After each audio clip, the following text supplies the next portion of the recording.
So, despite the Apollo moon hoax, there are people who still believe that man is in space, and we have all sorts of space vehicles and satellites and space stations up there. It's time to have a look at the space shuttle. So, let's take a look at a typical shuttle launch. T-minus 17 seconds and count. 15, 12, 11, 10, 9, 8, 7, 6, start, 2, 1, booster ignition, and liftoff of the Space Shuttle Discovery, returning to the space station, paving the way for future missions beyond. Well,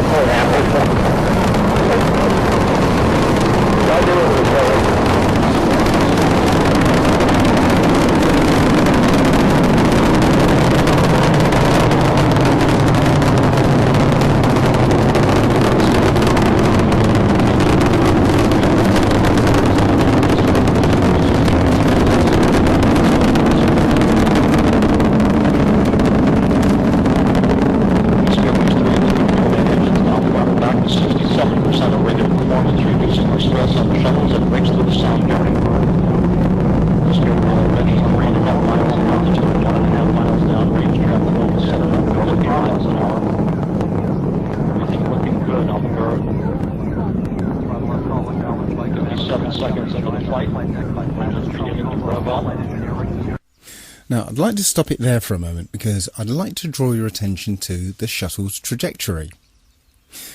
Now, as a kid, I often wondered why it was that all rockets and space shuttle launches, they never ever went straight up.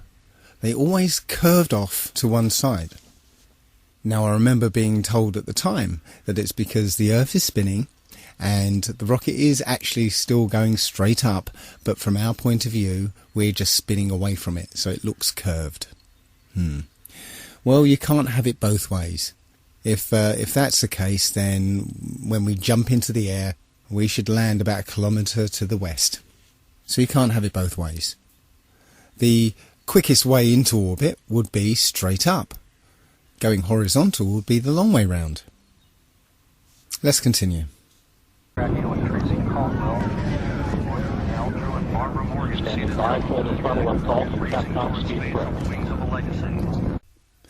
Okay, at this point, the shuttle is horizontal. That is, it's not getting any higher, it's simply travelling horizontally along the ground. And as you'll see in a few seconds, when the booster rockets separate, they still fall to the ground under the influence of so-called gravity.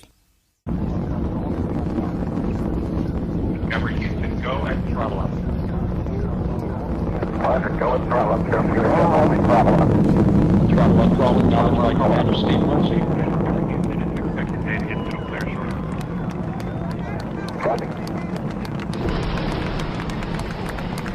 Solid rocket booster separation confirmed. Guidance now converging. Discovery's onboard computers commanding the main engine nozzles to swivel, aiming the shuttle for its precise target in space for main engine cutoff. Should have a good forward leg now and ascent. Okay, you sound good.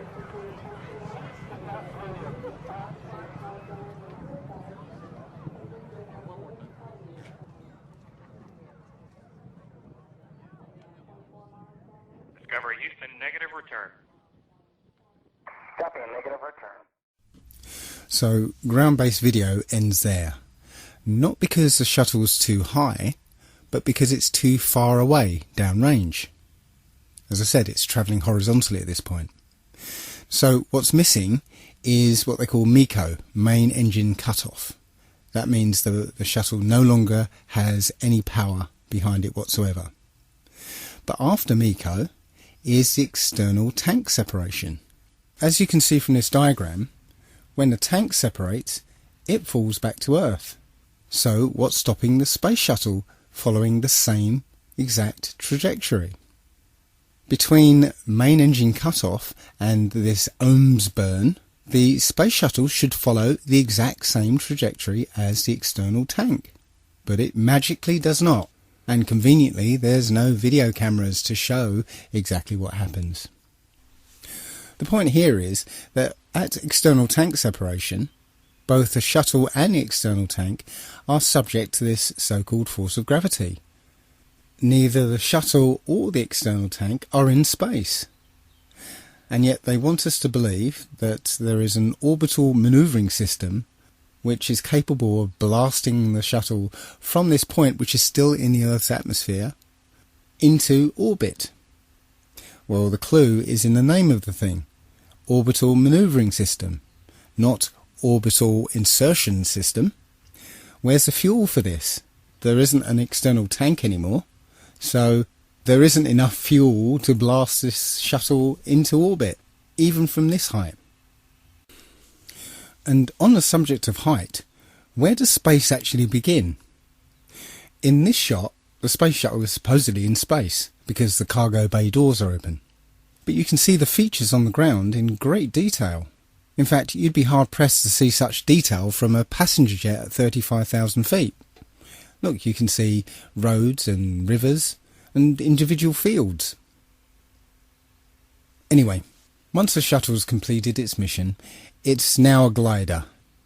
So let's have a look at a video of a glider landing.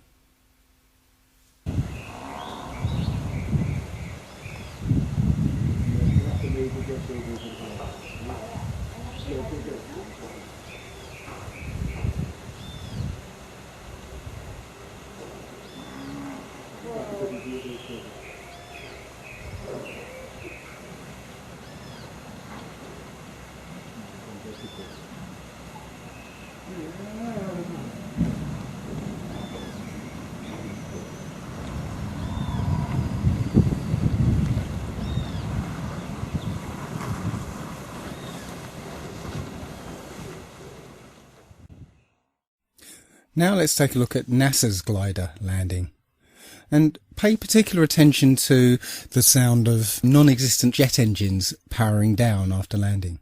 Down and locked.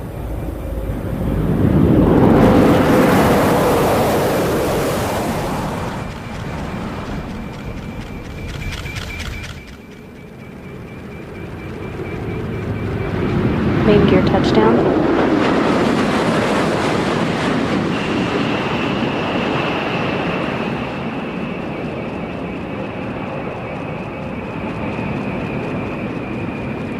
Nose gear touchdown. Deploying of the drag chute delayed to assess the conditions of the crosswinds on the orbiter as it rolls out on the runway. 15 at the Kennedy Space Center, wrapping up a nearly 5.3 million mile mission. Endeavour returning the first educator mission specialist Barbara Morgan to Earth to begin the next step in her journey to inspire future generations to explore, learn, and build a better future.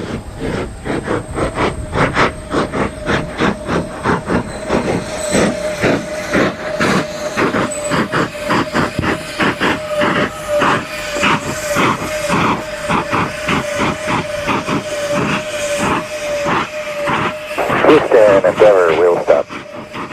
Roger, wheel stop, Endeavour. Congratulations. Undoubtedly, the nice woman from NASA, employed to state the bleeding obvious, is there to distract you from the fact that it's a bloody jet plane, tarted up to look like a space shuttle. It's not a glider at all. You can clearly hear the jet engines powering down. When you look at the back of the space shuttle, you can see two odd-shaped pods. These are supposedly the orbital manoeuvring system. On the front of these pods are two odd-shaped holes. Why would a rocket engine need some kind of air intake? Wouldn't it be dangerous to put such air intakes on the back of a shuttle, which on takeoff is going over 10,000 miles an hour? Wouldn't they just rip right off? Very strange. No, these holes are precisely what you'd have if you wanted to hide an air intake to a jet engine. So here's a conspiracy theory. If I was on the receiving end of upwards of 200 billion of taxpayers' money, perhaps this is what I would do. I'd spend a few million on some of what they call hero models. Space shuttle mock-ups that look the part, have lots of flashing lights and computer screens and stuff, but are not flyable. They'll end up collecting dust in museums anyway. Then I would have a few mock-ups that I would fly into space, but really would basically fly out of sight and ditch in the sea, getting destroyed in the process. Then I would spend a few million, perhaps even $1 billion, let's give the taxpayers their money's worth. Perhaps I'll spend $1 billion or so on developing a plane that looks like the space shuttle. There you go, job done. No refunds. So let's change the launch profile of the space shuttle for my new classified one. We have a remote controlled, full-size mock-up, basically nothing inside, just an empty shell. That's flown up on remote control, on essentially a big firework. Everything acts as normal, the booster rockets detach as normal, but when we get to the external tank separation, that doesn't actually happen. What actually happens is the tank and the shuttle fall back to Earth, where they ditch in the sea and get destroyed in the process. After the mission's complete, a space shuttle plane takes off from an undisclosed location and lands at an Air Force base in front of the TV cameras. Simple. Don't be ridiculous, Dave. You couldn't fake something like that. There'd be too many people involved, and the truth is bound to get out. Lam lam lam lam lam. The best example of space shuttle fakery is the Challenger disaster. In 1986, the shuttle Challenger exploded about 74 seconds after takeoff, killing all 7 astronauts inside. Or did it? It turns out that 6 of the 7 are still alive and kicking today. Ellison Onizuka claims to be his identical twin brother, Claude. Yeah, I've got an identical twin brother, Claude, too. The Challenger pilot, Mickey Smith, hasn't even bothered changing his name. He's now Professor Michael J. Smith of University of Wisconsin. Now, Krista McAuliffe was a bit of a sneaky one. She was the Challenger payload specialist, quite famous for being a teacher. It turns out during her astronaut days she was using her middle name, Krista, and now she goes by her first name, Sharon, and she's a Syracuse law professor. The Challenger commander, Francis Richard Scobie, is now Dick Scobie, which sounds like a rather unpleasant disease, CEO of Cows in Trees Limited. Judith Resnick, the Challenger mission specialist, again hasn't even bothered changing her name. She's a professor at Yale Law. And finally, Ronald McNair, another Challenger mission specialist, claims to be his identical twin brother, Carl McNair. What are the odds? And now we come to the imaginings of this man here.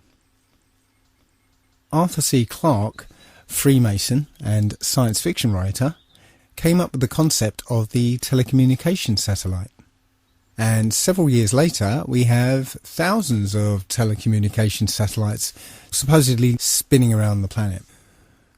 Again though, strangely enough, if you try and look for images of communication satellites, despite the fact that there are thousands of these things up there, you don't actually find a photograph of them.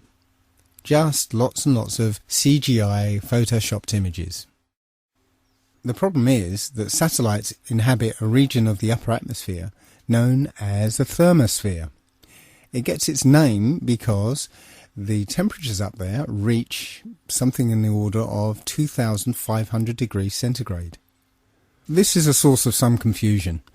Although Wikipedia says that it reaches such high temperatures, it also says, paradoxically, that you wouldn't actually feel the heat because there's not enough air molecules up there to heat you up. Yeah, right. Doesn't quite work like that. The vacuum of space is actually a perfect insulator, which is why we use a vacuum barrier in thermos flasks. The heat from the inside cannot be conducted or convected to the outside. The sun's radiation does not actually heat space up. As I said, the vacuum is a perfect insulator. The sun's radiation traverses space until it hits some object. And when it does, that object absorbs the heat and the temperature rises and keeps rising. And without an atmosphere to conduct or convect the heat away, the temperature will rise up to and over 2,500 degrees. So the Hubble telescope, for instance, would look something like this. All the satellites and the Space Shuttle and the International Space Station, they would all be molten slabs of metal spinning around in orbit. But let's put that aside for a moment. There are supposedly between 25,000 and 50,000 satellites in orbit. But let's have a look at some videos supposedly from the International Space Station.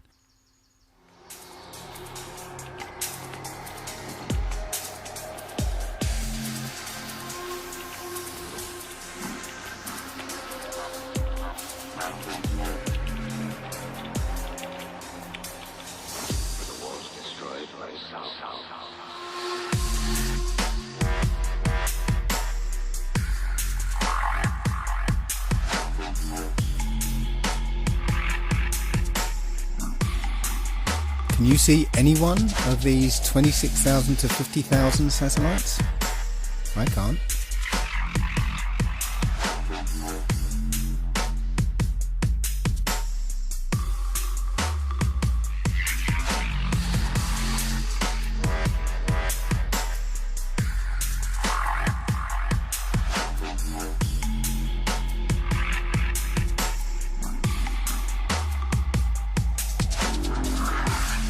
Commands a substantial view over the Earth's surface, and yet you don't see a single satellite.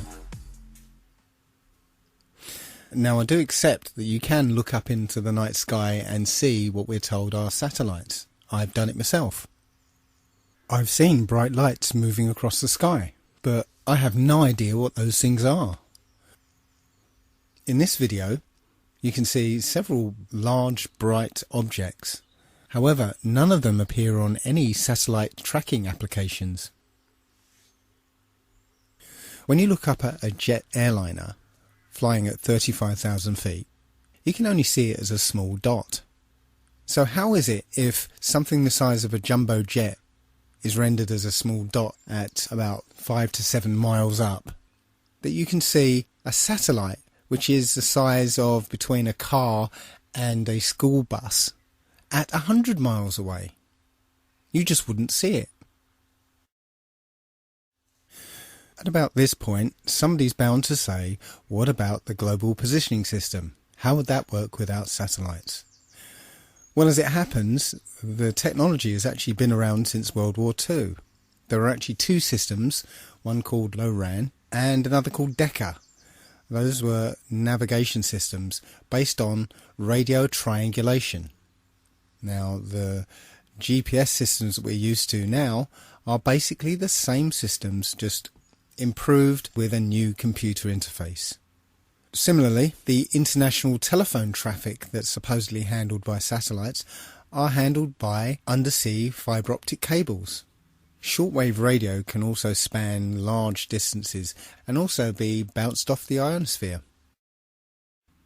So, in the absence of any hard physical evidence, I submit that satellites are just a work of fiction and another way that NASA and the US military managed to con the American public out of billions of dollars.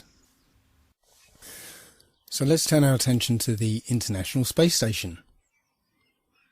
This is one of those occasions where we can't really trust two-dimensional media, because all we have is images and video that supposedly prove that there's an International Space Station up there and it's been manned since 1999. One of the most visible indications that there are people up in space inside the International Space Station is that they're in zero gravity. However, NASA has an aircraft known as the Vomit Comet, and when this aircraft takes a certain flight path, the people inside feel weightlessness.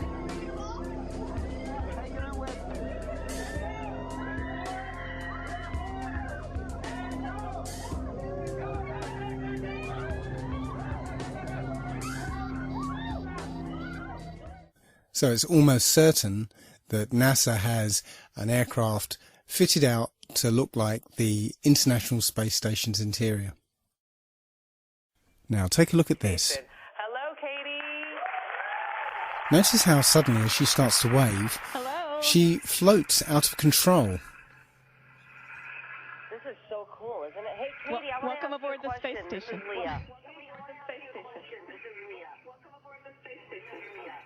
Look at this. Wow. The same thing happens here. As the plane starts its zero-G dive, the people start to spontaneously float upwards. The other problem with this technique is that this aircraft can only simulate zero gravity in 45-second to a minute bursts.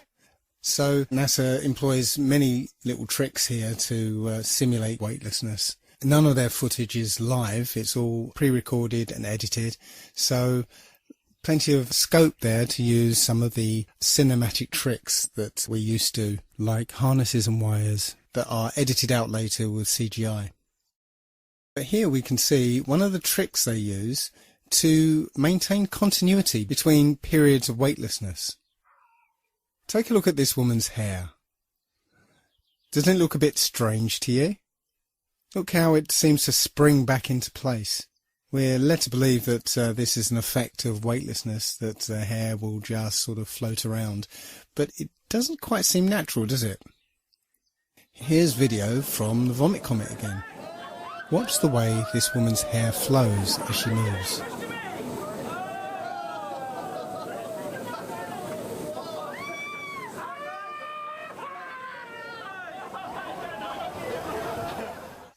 Seems quite obvious now that this is some kind of perm or hairspray, so that between periods of weightlessness we get that visual continuity. Now, there are plenty of examples of these gravitational anomalies, but I'm not going to spend too much time on it. I just wanted to show that all these things that you can see from NASA can be simulated and CGI'd up for your benefit. They don't seem to do any real scientific experiments up there. The effort seems to be just to get you to believe that they're there. That's it. There are also plenty of anomalies when you look at spacewalks.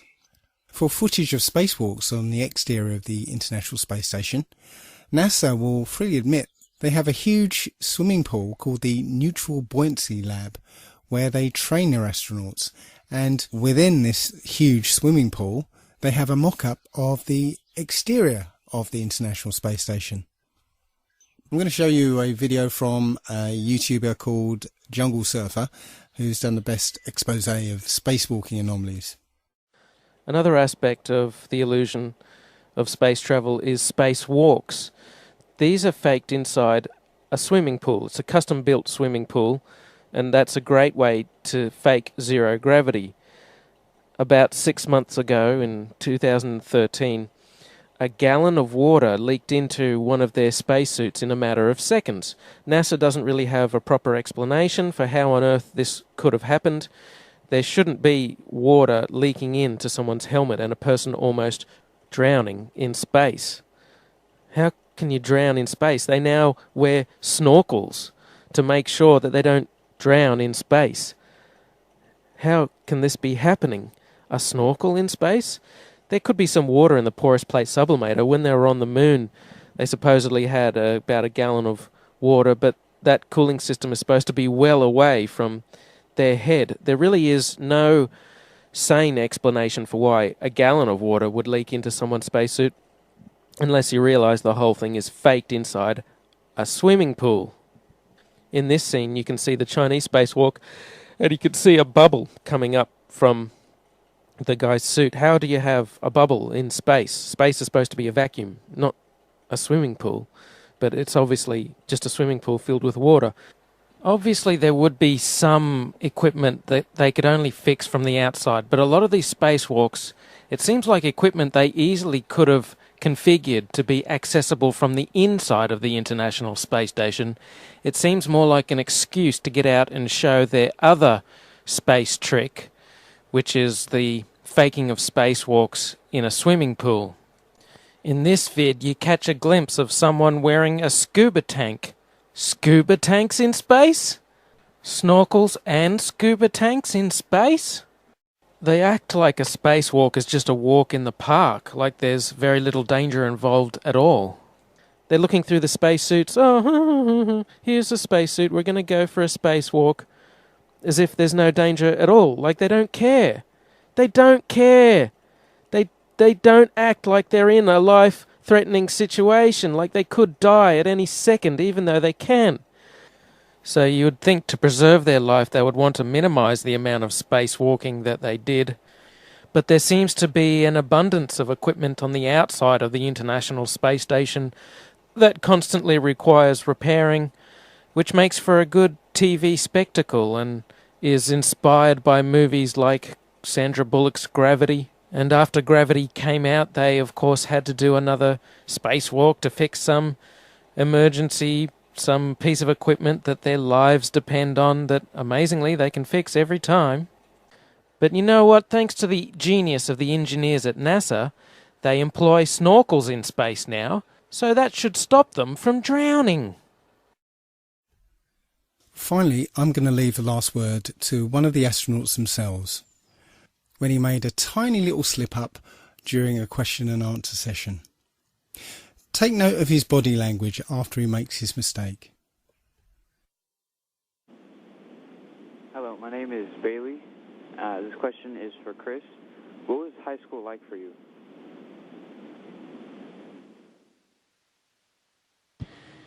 Well, it was the 1980s, so the music was different, the hairstyle was different, the clothes we wore were different than today, but probably in 5 or 10 years it'll be the same. And in school, I was just like you, probably all of you there. I tried my best. I didn't always succeed, didn't always do well, but I put my best effort into school. Math and science were kind of my favorite subject. I didn't really like English and reading too much, but I've since grown out of that, and I enjoy reading now. And I played a lot of sports. And all of that happened in a little town called York, Maine, across the United States from where we're talking to you right now. Whoops. Called York, Maine, across the United States from where we're talking to you right now. Hello, my name is Steve Owen. I'm a teacher here at Riverside Prep.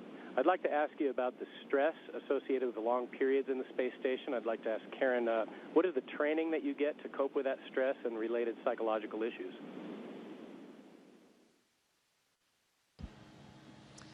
Well, for psychological issues, actually, when we are selected as astronauts, we go through quite a vigorous psychological screening process.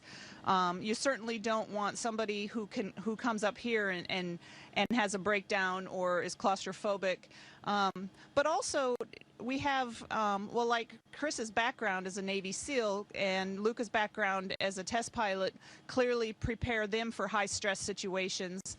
I could also argue that going through the process of getting a PhD can be a high-stress thing as well. And so, generally, when people get to the point where they're applying for this job, they've been through several things in their life that are high stress and have proven that they can handle. Humans in space? I'm not even sure there is such a thing as space anymore. So, could the Earth really be flat? Most people, when they think of a flat Earth, immediately think, what happens when you get to the edge? Well, the flat Earth model is a flat circular disk with a north magnetic pole in the centre, and all the continents are laid out around it. On the edge of this disk is a wall of ice, and we call it Antarctica. There is no South Pole. That's why you can't fall off the flat Earth. The wall of ice keeps the oceans in and stops you from reaching the edge. Strangely enough, the only other place that this model is used is in the United Nations logo. Looks like they know something that we don't. As you can see on the UN logo, the flat Earth map is overlaid with a grid. And that grid divides the Earth into 33 sections. And also, there's no Antarctica on this map. It's almost as if that grid were like bars, like a cell, locking us away from Antarctica, which is precisely what they're doing. The United Nations countries are all signatories to the Antarctica Treaty, which basically bans anybody from going to Antarctica. And if there's any absolute proof of either the globe Earth or the flat one, then I believe the answers would be in Antarctica. But before we examine Antarctica, I'd like to take a look at flights in the Southern Hemisphere. Now, this information came to me through Mark Sargent and his Flat Earth Clues. A lot of people say that Mark is a shill. I communicated with him over email. He seemed like a decent bloke. So I'm not going to say he's a shill. He has his ideas, his views, his perspectives, as I have mine, and everybody else has theirs. So I'm not going to say he's a shill. But nonetheless, his Flat Earth Clues were very well done, and I got a lot out of them. So thank you, Mark. The crux of this issue is the lack of direct flights in the Southern Hemisphere. I took a look at some of these flights and particularly focused on flights from Cape Town to Auckland, New Zealand. Generally, flights in the Southern Hemisphere tend to be indirect, with one or more connections and lengthy layovers. Such is the case with this one from Cape Town to Auckland. This flight came out around about 37 hours with a connecting flight in Dubai. Now if you look on a map, Cape Town to Auckland is a straight shot across the Indian Ocean, 7,310 miles. That should take about 12 hours. But in this case, we're taking thousands of miles north to Dubai, then back down south to Melbourne, and then across to Auckland. It doesn't make any sense. Until, that is, you look at it on the Flat Earth model. Now you can see it's a straight line from Cape Town to Dubai to Melbourne, and the distance is more like 16,000 miles. So the total journey time of 37 hours is there to hide the fact that your actual flight time is 26 hours rather than 11 or 12. Now, I did find one direct flight operated by Qantas, but who knows? The flight was 14 hours long, but does that flight actually exist? I don't know. Short of booking that flight and flying it, I wouldn't know. But it strikes me that you could advertise such a flight, price it beyond the reach of most people, and cancel it for anybody who does take it. But that's just speculation.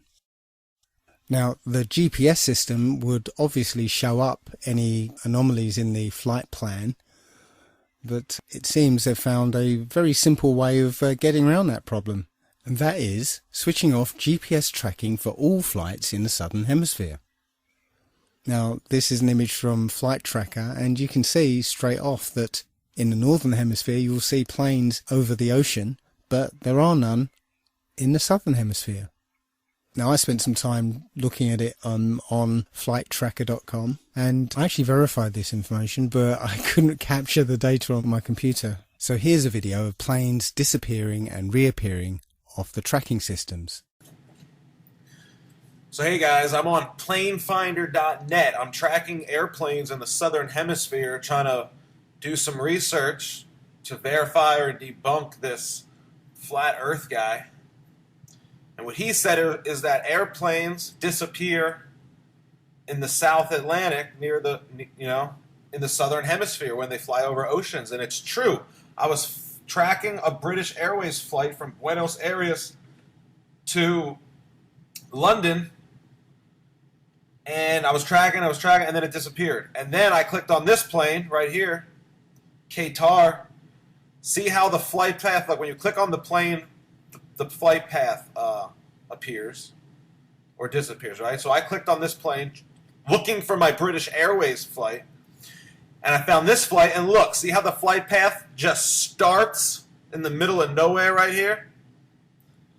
His flight path starts in the middle of nowhere. That's because what they do with flights in the Southern Hemisphere is they disappear them. They turn off the GPS over the ocean, and then they reappear the flights about an hour before landing. And that's exactly what the Flat Earth guy said they do.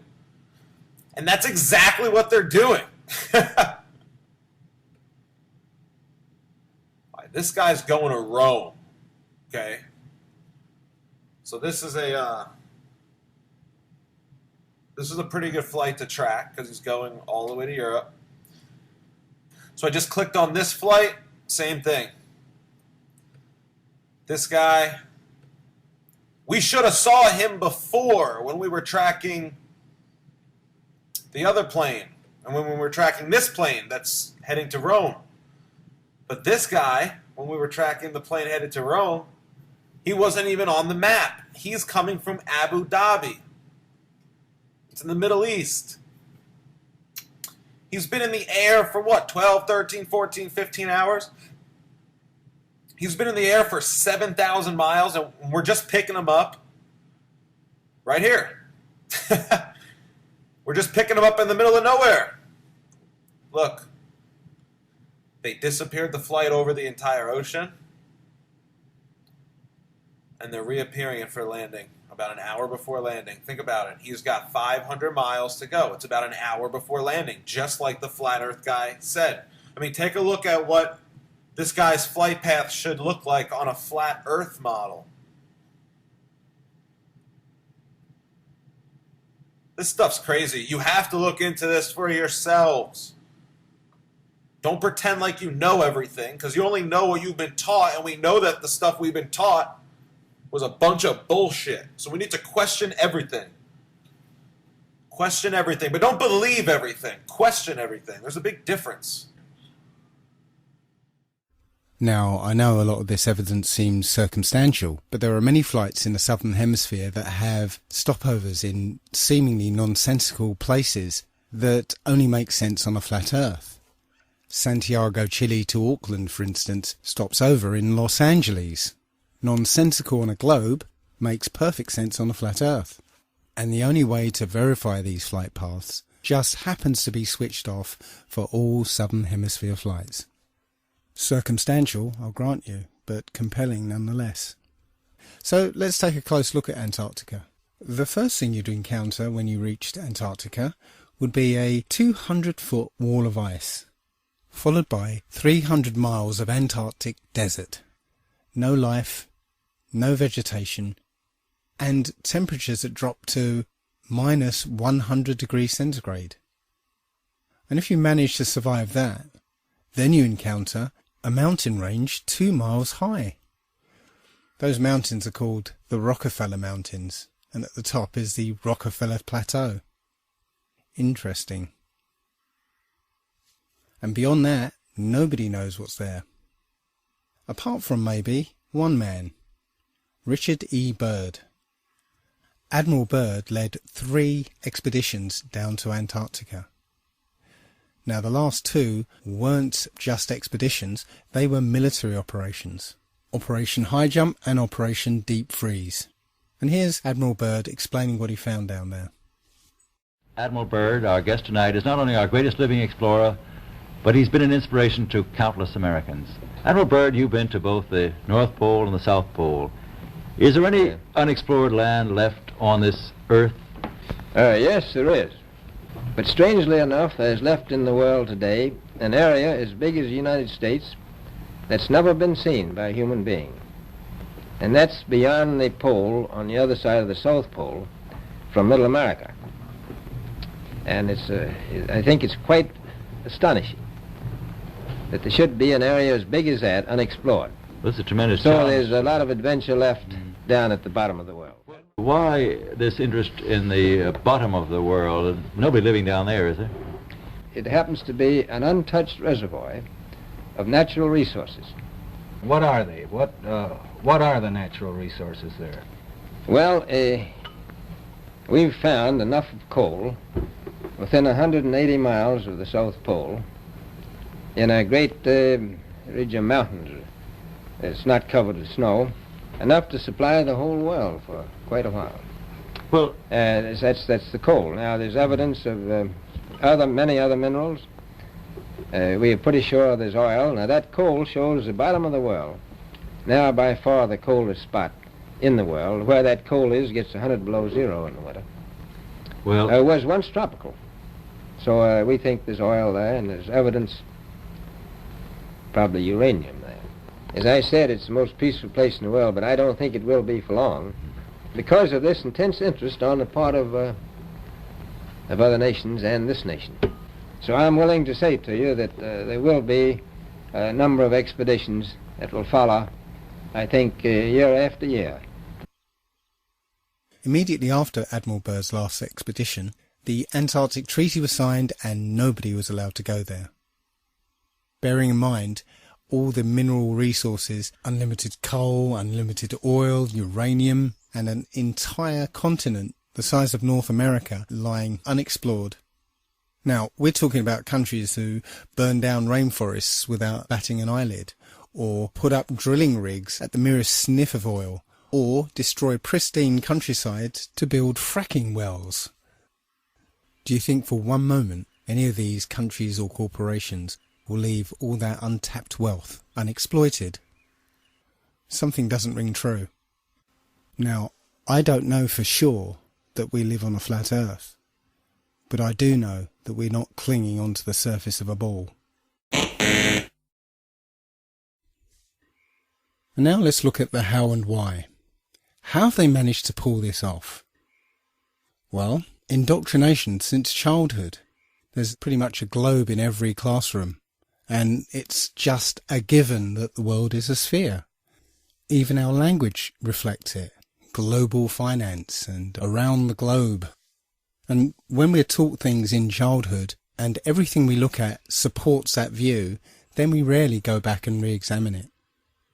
But far and away the main basis of our belief is the supposed history of our scientific endeavour. What most people don't realise is that all the characters in this story are all actors in the same club. As George Carlin put it, it's a big club and you're not in it. Ptolemy, who first put forward the heliocentric model, was acknowledged as the first Mason. Copernicus was a Jesuit priest. Sir Isaac Newton was a Freemason. All the astronauts are Freemasons. So you can see how this lie could work if all these celebrated people are telling the same story. Another way we're programmed is by centralized and complete control over space information and access to space. That control is held by the space agencies around the world, NASA and RASA and the European Space Agency. It turns out that NASA is essentially composed of Nazis. Look up Operation Paperclip. NASA was actually formed from Nazi scientists transplanted to America after the war. I need not remind most people that the Nazi approach to propaganda is if you tell a lie big enough and keep repeating it, people will eventually come to believe it. And finally, we've had decades of programming through entertainment media, over 100 years of science fiction books and stories and television programs and films. I must admit to being a science fiction fan myself.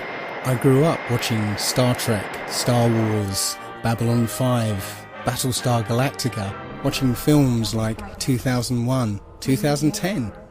I truly believed that our future lay in space. I saw an exciting future for mankind, moon bases, Mars bases, interstellar travel. But now I sincerely doubt there is any such thing as space. It turns out that the Bible had a very clear conception of what the Earth and the universe looks like. And that matches the flat Earth model more than it does the globe. And that only leaves why. Why have they done this? What's the point of this grand deception? I think Eric Dubay explains it best.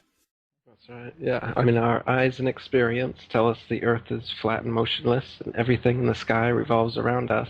But when we cease to believe our own eyes and experience, we have to prostrate ourselves at the feet of these very pseudoscientists who are blinding us, treat them as experts, astronomical priests who have special knowledge only they can access, like the Hubble telescope.